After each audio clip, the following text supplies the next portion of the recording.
go. Here I are. Okay, let's go. Woohoo! Spears preview, Mesmer, Revenant, and... Oh wait, let me just make the game not have sounds, okay? That is good. Yeah, let's watch it. Let's watch it. Here we go. The last 3 of them. I'm saying that Ellie is gonna be a long spear, guys. It's gonna be a piercing spear. Ranged. Ooh, Revenant is ranged. Revenant is ranged. Here we go.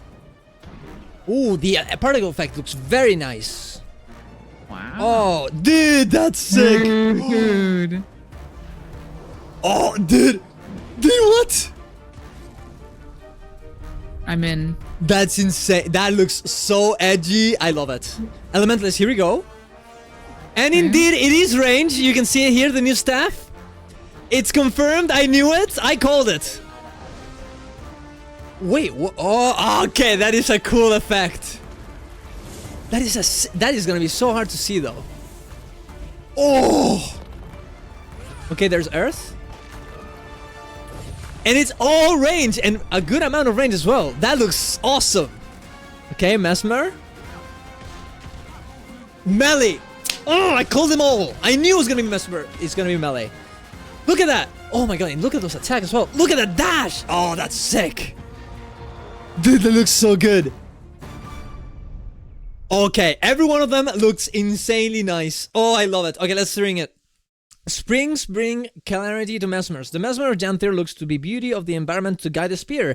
Through careful study of recursive designs they find in nature, they are able to weave the magic into similar patterns. Each pattern produces a unique effect, giving a spear-wielding Mesmer a variety of ways to approach the fight. The core of Mesmer spear gameplay is the second weapon skill, Mind the Gap. You'll channel energy into your spear and swing around the circle.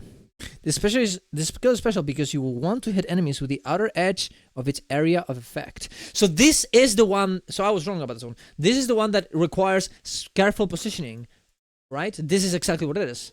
Because, you know, the other one, I was thinking that's going to be the warrior one, but it seems like this is the one instead. Yeah. Right, because you want to position yourself close, but not too close, so you don't get the better damage, right? If you correctly position yourself and secure a hit in the right area, you will do more damage than gain clarity. The clarity effects allows you to imbue your next pattern you create with stronger magic, increasing its effectiveness. So it'll, but if you actually do it correctly and you stand in the correct spot and you hit the enemy in the correct spot, you will indeed get a special effect. The effect clarity will be different on each skill, so you'll need to plan ahead to gain the most value from it.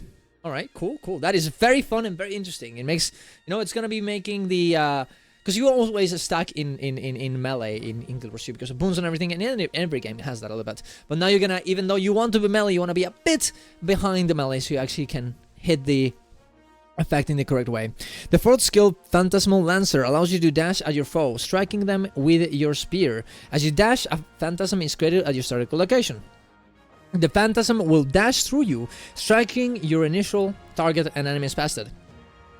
If you use Phantasmal Lancer with clarity, instead of summoning a phantasm behind you, you will summon 2 phantasms at your flanks that dash forward to the enemy and meet them perform a simultaneous strike. Okay, so alright, so you'll do more damage. You'll get 2 more clones, right? That's pretty good. And they'll flank towards the enemy, right? That's pretty good.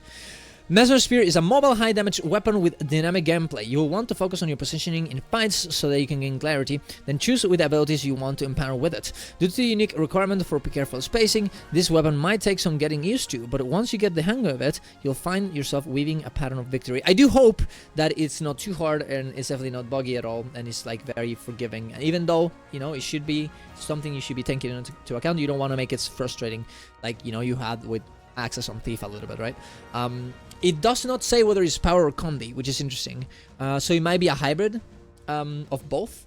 And I think that would be the best way of doing it. Why not? Like, we don't really have that many weapons on Mesmer that are melee. Ideally, it would definitely be power, I think. But, you know, you could make it condi, and I think it will work out pretty well. So I think both would be nice.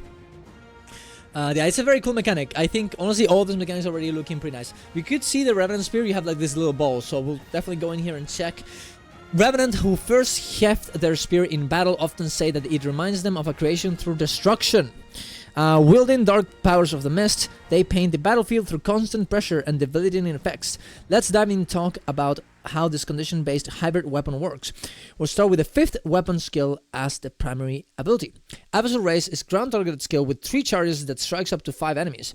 You'll gain up to 2 stacks of Crushing Abyss per cast every time this skill strikes a foe, which amplifies the next use of Abyssal Race. Okay, so you have this like thing that you're stacking up called Crushing Abyss, and whenever you use this 5, it'll use them, right? Oh no, wait, you'll gain 2 stacks. No, yeah, and no, you will use them if you use it again, right? Yeah. At 5 stacks, you'll reach the maximum effectiveness, causing every stroke of the Abyss to deliver the most potent effect. With 3 ammunition charges available for the skill, let's discuss how you'll refresh ammunition using your Spear skill and maintaining tremendous pressure on the battlefield while keeping Crushing Abyss active. So you have 3 charges of this 5 that will indeed create more of the stacks of Crushing Abyss. But at the same time, it will again it will at the same time infuse the other Abyssal Race that you're gonna do to create more at the same time, yeah. The other 4 Revenant skills enable the use of Abyssal Race by reducing its ammunition cooldown and keeping you and your enemy's position opportunistically on the battleground. Your first skill is a hybrid of range and alternating melee strikes, and each of them reduces Abyssal Race cooldown by a very short amount when striking a target.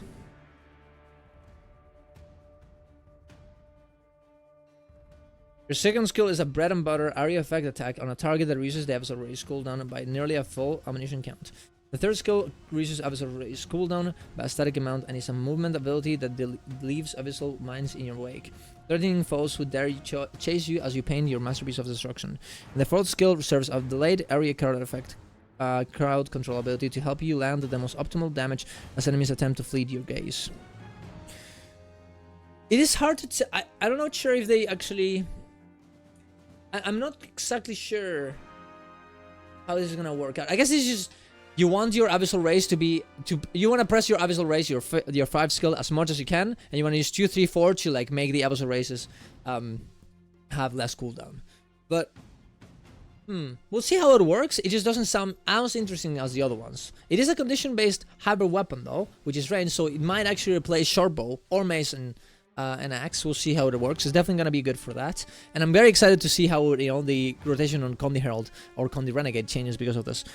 It does seem interesting, maybe not as big as the other ones. The particle effects look pretty nice.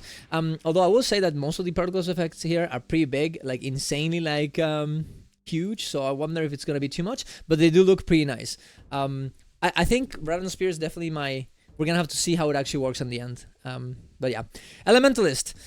The Elementalist wields a spear as long-range power damage weapon capable of conjuring powerful elemental forces such as volcanoes, whirlpools, and lightning storms. The spear has a couple of minor defensive tools, but is primarily focused on damage and crowd control. Okay, so it's a little bit of, so you do damage, but you also have some defensive tools, leading to a glass cannon style of play will be more comfortable when you're unleashing spells from a distance rather than ending up in the thick of combat. So it's still going to be a glass of cannon. You will still have some defensive tools, but because it's range, you're going to have a bit more survivability. Starting things off with the 4th Air Tournament skill, we have Twister, a ranged ground target effect. A skill that, unsurprisingly, creates a twister at the location that damages and inflicts vulnerability on enemies in the area. This skill, as well as a 4th weapon skill in other attunements, has an additional effect against enemies that are within a smaller inner radius near the spell center, rewarding precise placement. So you also want to place it in the correct way. Do we have a little video? Do we know what this one was? I'm guessing they showed it here, right? This Earth. Do they show air? They must have, right? Oh, this is Mesmer. This is water. That's air, but this is auto attack. Is this one of this? I think that's what it was. I think that might be what it is. Before Earth. Yeah, maybe. It's kind of hard to tell.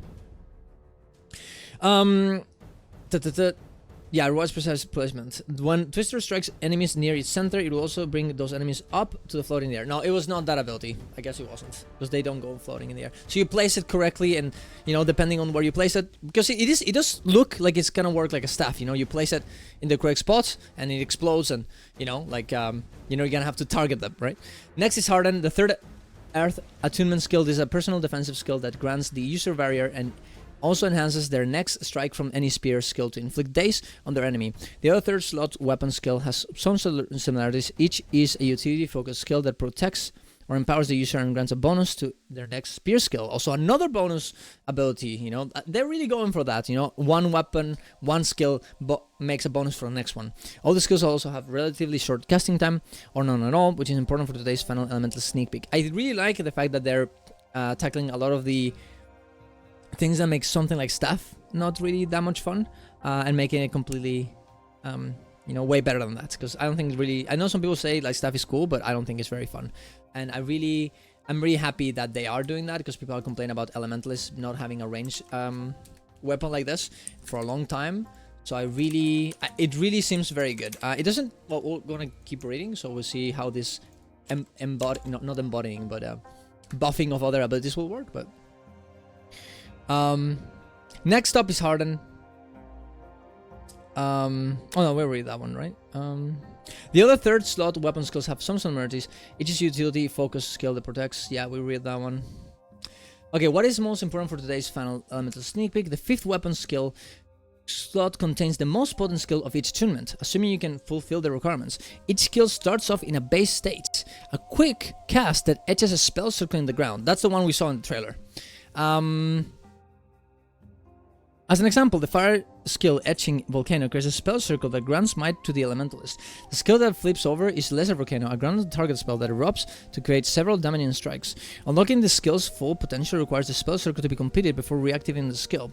To do so, the user must simply use the 3 other skills while standing inside of the edge circle. That's interesting. So, does that mean that you need those 3 skills need to be from the same attunement, or just 3 random skills? Because I guess in that regard, you could just go, you know, every attunement, put all the 5s. Oh, and yeah, and then put 2, you know, do 2 more, you know, 3 more abilities, and then start rotating back, which sounds pretty fun, to be honest. This process isn't limited to spear skills. Oh, utility can also work. Oh, once the spell circle is completed, the skill flips once more to its final form.